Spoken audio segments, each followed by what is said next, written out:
Hello，大家好，欢迎回来。今天我又来回答你们的问题了。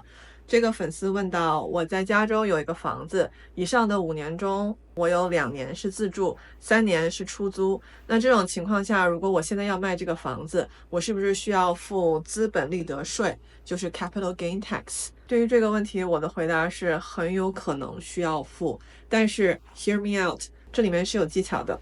今天这个回答会分成3个部分。第一个 section 是告诉大家 IRS 对于出租房和自住房的免税政策。第二个 section 是告诉大家折旧回收税，就是 depreciation tax。如果你把投资房卖掉了会怎么算？最后一个 section 怎么样才能不交这笔 capital gain tax 呢？那我们赶快开始吧。我们先给一些背景信息。IRS 会对于出售时主要是自住房进行一系列的 capital gain tax 免税。如果你单身是25万，如果你已婚，一个 family 是50万。这个是什么意思呢？就是说，如果这个房子5年前买的时候是25万，现在5年过去了，我卖出去的价钱是50万，那这其中我就赚了25万。如果是自住房是不需要交税的，这25万如果你是投资房的话是需要交税的。因为我们本来在回答的这个同学的问题是，他的房子不算是自住房了，他已经租出去3年了，最早的2年他住在里面。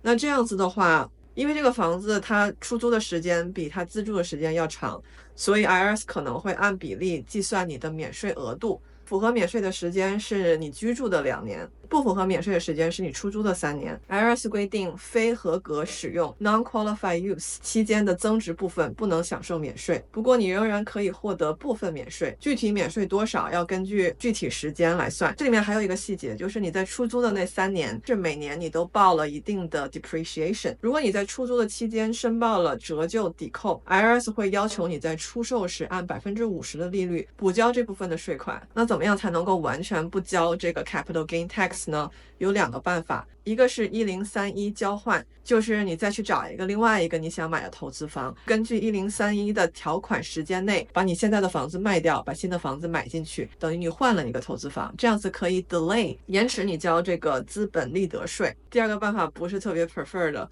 就是你本人要搬回去再住2年然后再卖。这样子的情况下，你就可以享受全额免税了。对于今天的知识分享，大家觉得怎么样？如果喜欢的话，记得要点赞转发哦。我们下个视频见，拜拜。